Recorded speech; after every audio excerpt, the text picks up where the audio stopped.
श्री कृष्ण जी की नगरी द्वारका में आप सभी का स्वागत है। भारत देश के 4 पवित्र धामों में से एक पवित्र धाम द्वारका, जो कि गुजरात के सौराष्ट्र में अरब सागर और गोमती नदी के संगम पर बसा हुआ एक ऐतिहासिक शहर, जिस शहर को भगवान श्री कृष्ण जी ने स्वयं बनाया था। महाभारत के अनुसार जरास ने मथुरा पर 17 बार हमला करके मथुरा को पूरी तरह से ध्वस्त कर दिया। उसके बाद में भगवान श्री कृष्ण जी पश्चिम दिशा में, यानी कि इस जगह पर उन्होंने सोने की द्वारका बनाई और वह द्वारकाधीश के रूप में अपने प्रजा के साथ में यहीं पर रहा करते थे। और इसी पवित्र द्वारका के भूमि पर 12 ज्योतिर्लिंगों में से 7वां पवित्र ज्योतिर्लिंग स्थित है।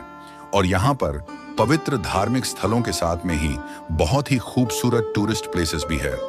गुजरात के द्वारका धाम में आने के लिए नजदीक का railway station Dwarka railway station बना हुआ है।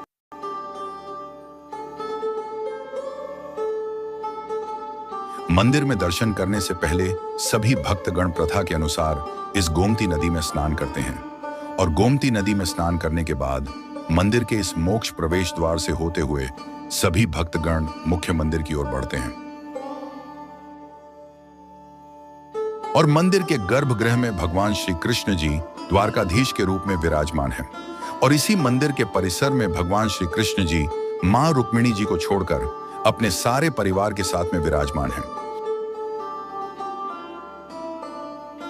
द्वारकाधीश जी के दर्शन करने के बाद जब आप इस स्वर्ग प्रवेश द्वार से बाहर की तरफ आते हो तो सामने आपको यह तुल्ला मंदिर नजर आता है।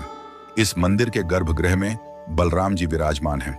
बलराम जी के दर्शन करने के बाद जैसे द्वापर युग में भगवान श्री कृष्ण जी का तुल्लादान हुआ था, ठीक उसी तरह यहाँ पर भक्तगण इस बड़े से कांटे पर बैठकर अपने वजन के अनुसार यहाँ पर अन्न और किसी वस्तु का दान करते हैं। और यहाँ पर जो भी अन्न दान होता है, इस जगह पर प्रसादालय भी बना हुआ है। दान किए हुए अन्न को यहाँ पर आने वाले भक्तों को प्रसादी के रूप में खिलाया जाता है। संगीत द्वारकाधीश मंदिर के शिखर पर यह 5 गज की ध्वजा लगी हुई है और इस ध्वजा को कुछ इस तरह से गाते बजाते हुए बड़े ही आनंद से यहाँ पर आने वाले भक्तों के हाथों से इस ध्वजा को दिन में 5 बार बदला जाता है।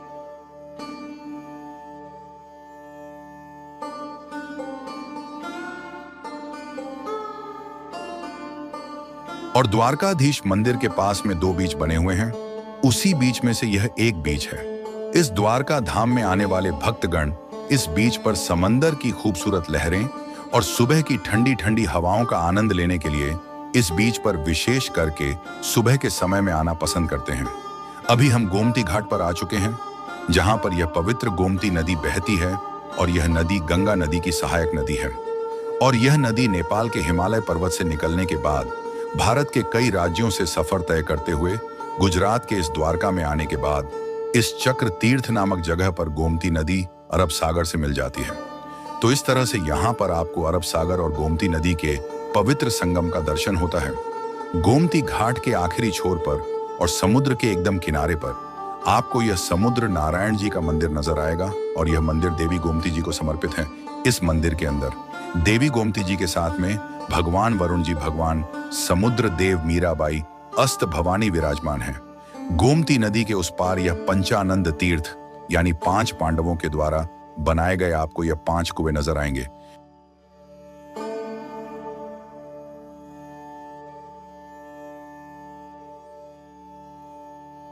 माना जाता है कि जुए में हारने के बाद 5 पांडव इसी स्थान पर आए थे और आर्षियों की सलाह पर 5 पांडवों ने यहाँ पर तपस्या करके इन कुओं के जरिए अलग अलग 5 नदियों का पानी प्रकट किया था। यह पूरा इलाका समंदर से घिरा हुआ है, लेकिन इन 5 कुओं का पानी बहुत ही मीठा है। तो यहाँ पर भी आप जरूर आना द्वारका धाम में आकर। अगर आप यहाँ पर लक्ष्मणी माता के दर्शन नहीं करते हो तो द्वारका धाम के दर्शन आपके अधूरे रह जाएंगे। और यह लक्ष्मणी माता का मंदिर द्वारकाधीश मंदिर से 2.5 किलोमीटर की दूरी पर है। और स्वयं भगवान श्री कृष्ण जी और माता लक्ष्मण जी दुर्वासा आर्षि को रथ में बैठाकर द्वारका की ओर लेकर जा रहे थे। तब उसी समय पर इसी जगह पर मां लक्ष्मणी लगी थी। तब भगवान श्री कृष्ण जी ने इसी जगह पर पानी प्रकट किया था, लेकिन माता लक्ष्मणी ने बिना दुर्वासा आर्षि को पूछे पानी का ग्रहण कर लिया। इसी बात से क्रोध में आकर दुर्वासा आर्षि ने श्राप दिया था और श्राप के कारण ही माता लक्ष्मण जी को भगवान श्री कृष्ण जी से 12 साल अलग रहना पड़ा और उन्होंने यह भी श्राप दिया था कि पूरे द्वारका में पानी की कमी होगी। इसीलिए आज जो भी यहाँ पर भक्त आते हैं,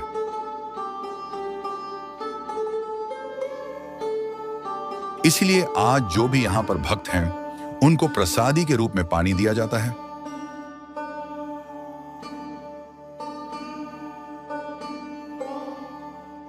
अभी हम द्वारकाधीश मंदिर से 2 किलोमीटर की दूरी पर स्थित इस भड़केश्वर महादेव जी के मंदिर में आ चुके हैं। अरब सागर के अंदर प्राकृतिक रूप से बने हुए चट्टान के ऊपर यह भड़केश्वर महादेव जी का मंदिर बना हुआ है और यह मंदिर चंद्रमौलेश्वर शिव जी को समर्पित है। और इस मंदिर के सामने नंदी महाराज विराजमान हैं और मंदिर के गर्भगृह में शिवलिंग स्थापित है। भड़केश्वर महादेव जी के मंदिर के बिल्कुल पास में यह खूबसूरत सा सनसेट पॉइंट बना हुआ है। द्वारका में आने वाले सभी भक्तगण द्वारका के संपूर्ण दर्शन हो जाने के बाद शाम के समय में विशेष करके यहाँ पर सनसेट को एंजॉय करने के लिए आते हैं। यहाँ से आपको अरब सागर का बहुत ही खूबसूरत पैनोरामिक व्यू नजर आता है और यहाँ पर आप फोटो क्लिक करते हुए सनसेट को भी एंजॉय कर सकते हैं। संगीत। अभी हम द्वारका से 12 किलोमीटर की दूरी पर स्थित इस शिवराजपुर बीच पर आ चुके हैं।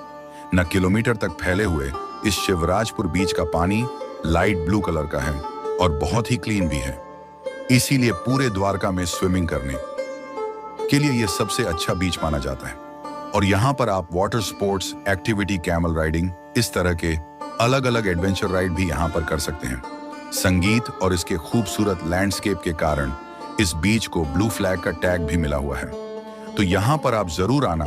शिवराजपुर बीच पर आने के लिए शाम का समय बहुत ही अच्छा है क्योंकि पूरे द्वारका में सबसे ब्यूटीफुल सनसेट आपको इसी शिवराजपुर बीच पर देखने को मिलता है। द्वारकाधीश मंदिर से मात्र 5 मिनट की दूरी पर यह इस्कन टेम्पल स्थित है। इस मंदिर को रुक्मणी देवी और द्वारकाधीश मंदिर के नाम से जाना जाता है। इस मंदिर के अंदर के प्रतिमा को देखकर आपको मथुरा और वृंदावन की याद जरूर आएगी। समय मिलने पर आप यहाँ पर भी दर्शन करने के लिए जरूर आना।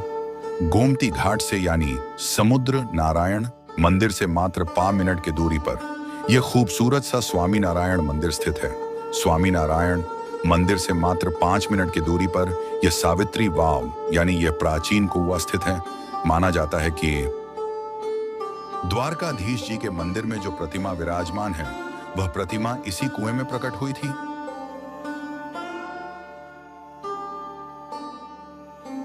इस वाले वीडियो में हमने संपूर्ण द्वारका के दर्शन किए। अगले वीडियो में हम भेंट द्वारका के संपूर्ण दर्शन करने वाले हैं। अगर यह मेरी वीडियो आपको अच्छी लगी तो वीडियो को लाइक करना, कमेंट भी जरूर करना। मिलते हैं आपको नेक्स्ट ब्लॉग में।